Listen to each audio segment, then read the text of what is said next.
Biggest story of the offseason, and making it even more stunning, the fact that it has been largely ignored by the likes of ESPN and NFL media because they didn't report it.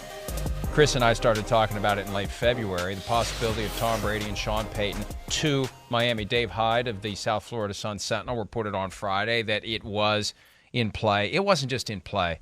Look, I've become more open and brazen and candid about it.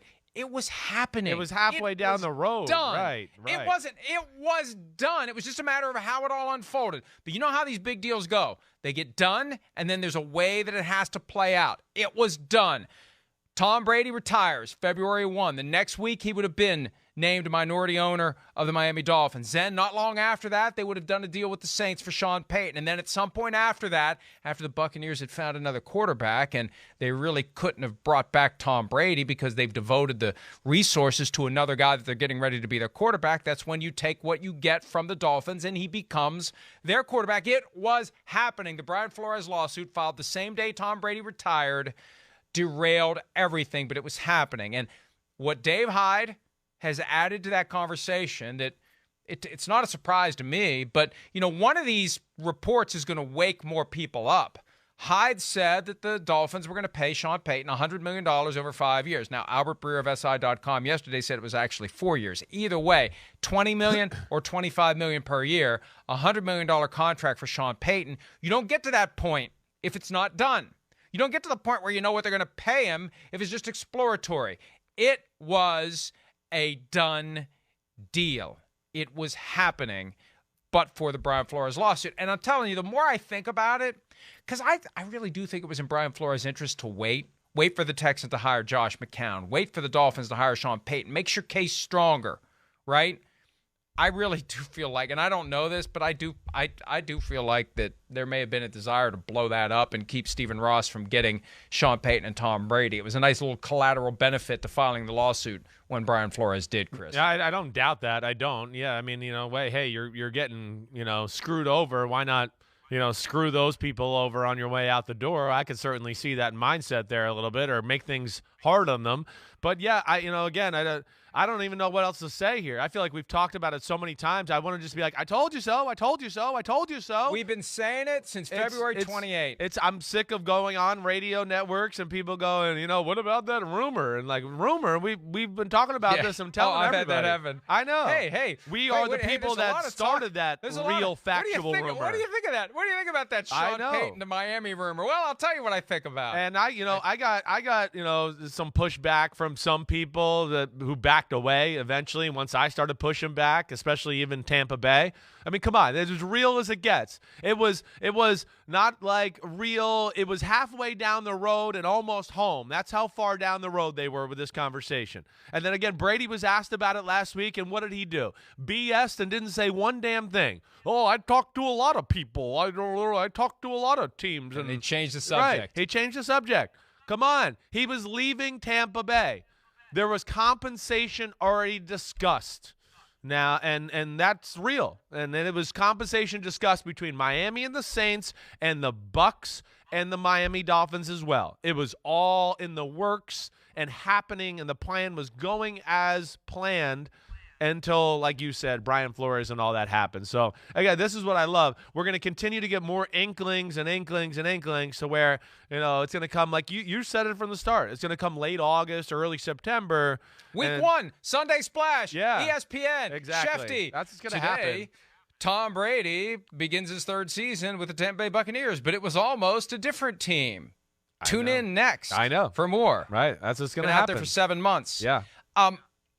Let me add a little something to it. Because I was thinking about this, like, what else do I know about it that hasn't been said? This is an interesting little wrinkle to the whole thing, because once we started poking around, remember, you and I text, I say, this is kind of at the point where you and I are both hearing enough separately that we need to actually posture this a little bit and frame it right. and pull the sheet off of the statue and let the world see it. So I did some actual real reporting. Even though I am not trained, I am experienced. I'm kind of like Jerry Jones as a GM. After 30 years, even though you had no business doing it in the first place, you kind of start to figure out the job. So I reached out to the various parties involved to try to get information. I asked the Dolphins about it, and they acknowledged that they contacted the Saints with an inquiry about the possibility of hiring Sean Payton. And eventually, because we were pushing it, Chris Grier, the GM of the team, was asked at the scouting combine about it, and he admitted it. Chris Grier called Jeff Ireland, the Saints assistant GM, former Dolphins GM, to have the conversation, and Ireland told Grier, basically, don't waste your time. Here's the rest of the story on that. That wasn't part of the effort to get Sean Payton. That was just coincidental. Grier didn't know what was going on. It was all happening above him. It was already done above him when he made the call to Jeff Ireland. It was completely and totally coincidental. I also will believe that things were done above most people in Tampa as well. I do. I got some pushback from people in the Tampa organization over this story a little bit. At first, and I pushed back a little bit, and then they backed off because they were like, oh, wait, whoa. Now, where they did not like, and Brady alluded to this a little last week, I believe, I talked about, hey, what happened was free agency was starting, and Tampa was going to have to start to get into the quarterback conversation a little bit because they have no quarterback. And that's where Brady had to start going, okay, well, wait, damn, I don't have any other options. I'll come back to Tampa. I had thrown out Deshaun Watson's name when I discussed that. I was wrong. I didn't know that for a fact. I was wrong. I just threw it out there for an example. I know the Bucs didn't like that, so I apologize for throwing his name out there. But everything else is spot on. And just like you're talking about with the Dolphins, I know that, yes, these were high-level conversations. This was Brady and his representation with the owners. He's an owner world, everybody. When you're Tom Brady or you're a franchise quarterback, you're the most powerful person in the organization. You're more powerful than the coach and everybody. It's the quarterback, the owner, and you get to start to have those type of conversations, and that's what went down, certainly. And that conversation was way down the road, and Miami and Tom Brady and Sean Payton was happening. If he wanted to make that power play, he makes that power play. He brought the team an unexpected Super Bowl win in 2020. He gave them a full stadium in 2021 when they hadn't had one since their Super Bowl year. Yeah, he was getting out if he wanted out, and it was done.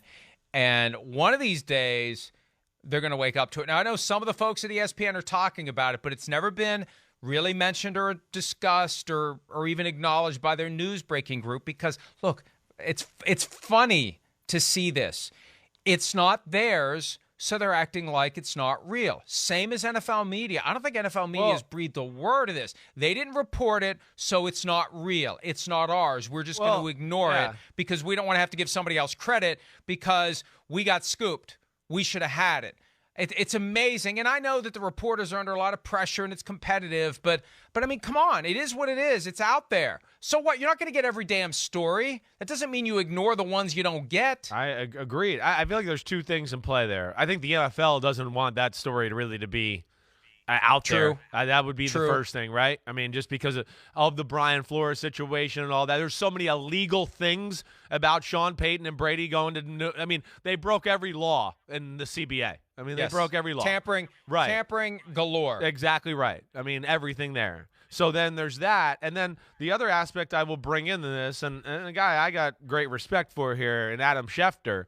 But Adam Schefter is a Michigan guy.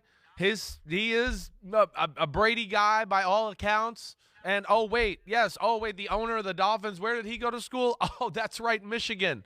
So I could also see personal relationship getting into that one and being like, I won't tell, some of the secrets of some of my friends here. And maybe that's why that story's not out there, too. So let's be clear on what you're saying, because I agree with you. Depriving the audience of the truth, putting your own personal relationships and agendas above giving the audience the truth. My only commitments to the audience, I don't care who gets pissed off at me. As you know, Chris, yes, I'm going to tell the truth. Whatever's out there is out there. You got to deal with it. And, it's for the audience to decide whether or not they're going to listen to people who tell them the truth or only the truth that is convenient for the reporter to tell. And then you just ignore the story. It's just ignored. And so, look, I think more and more people are starting to realize there was something there, and it's a fascinating case study, and it's a shame that others didn't jump in. More would be revealed. And, Chris, you touched on something I think very important. The biggest rule that would have been violated by this, not necessarily the letter of the rule, because the Dolphins would have made sure they complied, but clearly the spirit of the rule, the Rooney Rule. Yeah. You've already decided you're hiring a white coach. Period. You've made the decision before you even embark on the full-blown process. Just like Jerry Jones was going to do in 2019 when he lined up Sean Payton.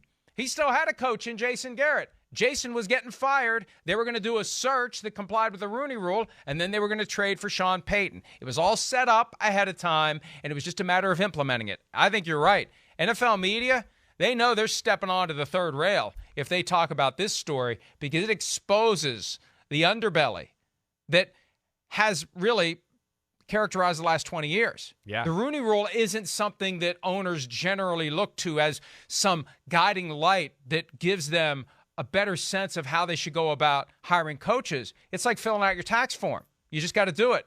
We got to check boxes. We got to fill in numbers. We got to do this. We got to do that.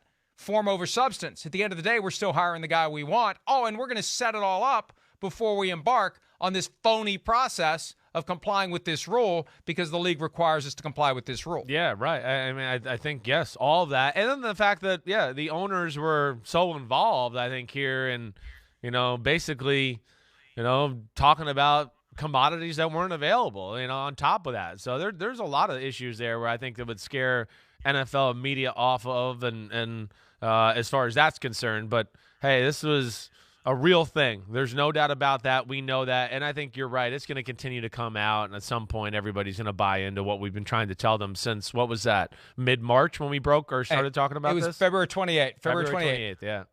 Since we're already tooting our own horn and or wearing a groove in our own back, let me just say, to the discerning NFL information and analysis consumer, you got plenty of choices. It's up to you to choose whether or not you're getting your information from people being straight with you, or whether you're dealing with people who have agendas, whether it's personal agendas, whether it's they work for the NFL, so there's certain things they can't say because they work for the NFL and paychecks are literally signed by Roger Goodell.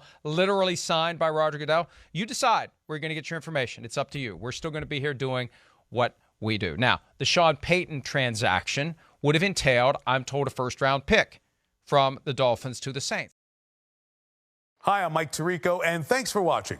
Make sure to hit subscribe for the latest news and highlights from NBC Sports.